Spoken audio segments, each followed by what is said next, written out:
Assalamualaikum warahmatullahi wabarakatuh.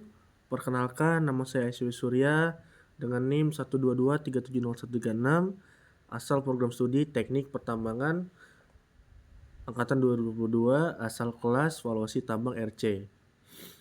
Hari ini saya akan mereview materi valuasi tambang minggu ke-6, kembali diagendakan tentang keputusan Menteri nomor 1806 K/30/MEM _2018 tentang format laporan akhir studi kelayakan, di mana pada bab ke-13 investasi dan analisis kelayakan kita akan membahas di subbab 13.6 yaitu tentang analisis kelayakan.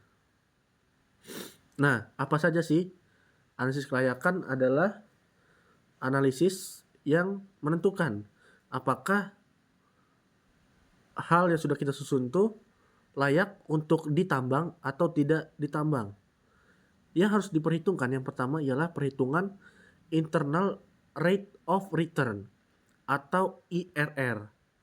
Nah, IRR ini merupakan suatu tingkat pengembalian internal. Jika nilai IRR kita lebih besar, maka proyek layak untuk dilaksanakan karena tingkat pengembalian yang dihasilkan lebih tinggi dari biaya modal.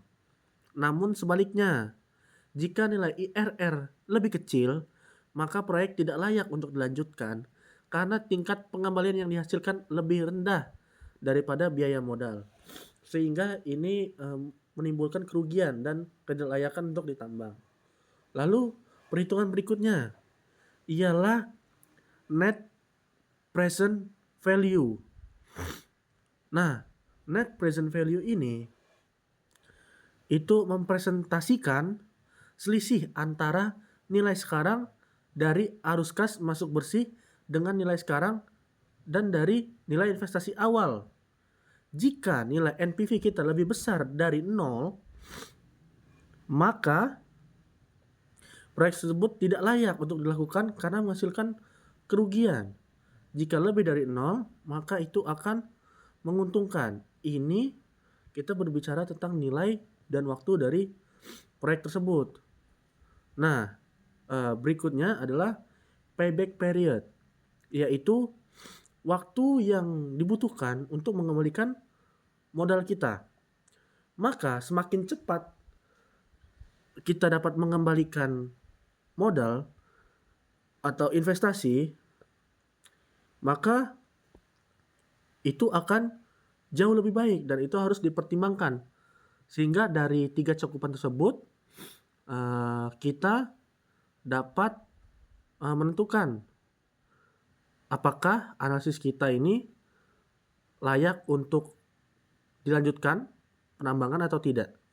Lalu kemudian ada di subbab 13.7 yaitu analisa kepekaan dan resiko atau sensitivity. Nah, sensitivity ini berarti analisis kepekaan dan resiko, yaitu menjelaskan pengaruh perubahan harga komoditas, biaya operasi, dan modal terhadap kelayakan ekonomi. Nah, analisis resiko ini juga perlu untuk kita pertimbangkan. Mengapa? Karena tentunya di pasar global itu tentunya akan ada dinamika dan fluktuasi dari harga komoditas, dan itu juga harus dipertimbangkan apakah itu akan layak untuk kita tambang atau tidak.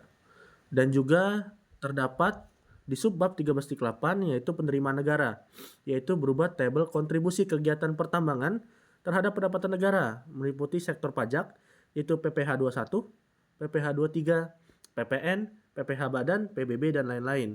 Dan juga terdapat non pajaknya yaitu seperti royalti, detren, dan lain-lain. Mungkin sekian yang dapat saya sampaikan. Saya minta maaf jika terdapat kesalahan pada materi dan cara penyampaian saya. Kepada Allah saya mohon ampun. Wassalamualaikum warahmatullahi wabarakatuh. Terima kasih.